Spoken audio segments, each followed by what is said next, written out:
Assalamualaikum warahmatullahi wabarakatuh. Kami dari kelompok 1 akan mempresentasikan materi tentang Bank Sentral. Apa itu Bank Sentral? Indonesia memiliki bank sentral yang mengatur dan mengawasi kegiatan perbankan negara, yaitu Bank Indonesia. Berdasarkan Undang-Undang Nomor 3 Tahun 2004 tentang Bank Indonesia, wewenang Bank Indonesia sebagai lembaga keuangan negara, Bank Sentral memiliki wewenang sebagai berikut.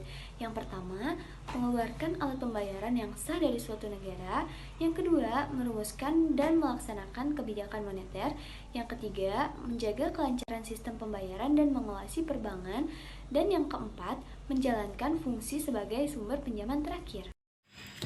Bank Indonesia memiliki tujuan tunggal, yaitu memelihara dan mencapai kestabilan nilai rupiah.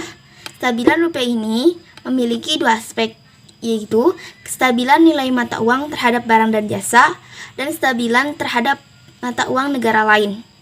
Untuk mencapai tujuan tersebut, Bank Indonesia didukung oleh 3 pilar yang merupakan 3 bidang tugasnya.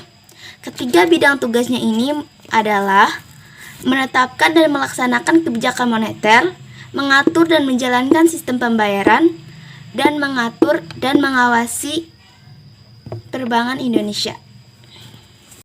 Peran Bank Sentral bagi pemerintah. Yang pertama sebagai pemegang kas bagi pemerintah, yang kedua sebagai sumber pinjaman pemerintah, yang ketiga sebagai penerima pinjaman luar negeri atas nama pemerintah, yang keempat sebagai pemberi saran permasalahan perekonomian negara, dan yang terakhir sebagai pemberi saran atas pembuatan rencana anggaran pendapatan dan perbelanjaan negara.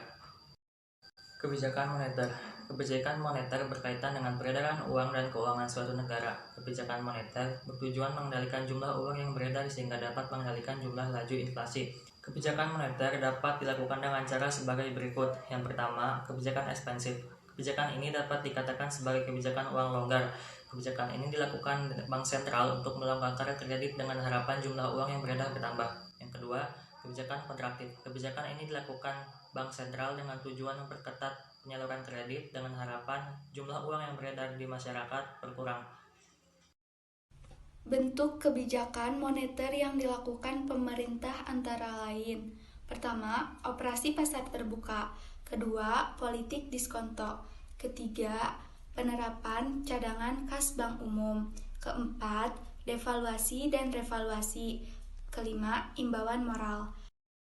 Ada juga tujuan kebijakan moneter. Yang pertama, menjaga stabilitas harga; kedua, menjaga stabilitas ekonomi; ketiga, meningkatkan kesempatan kerja; dan yang terakhir, memperbaiki neraca pembayaran.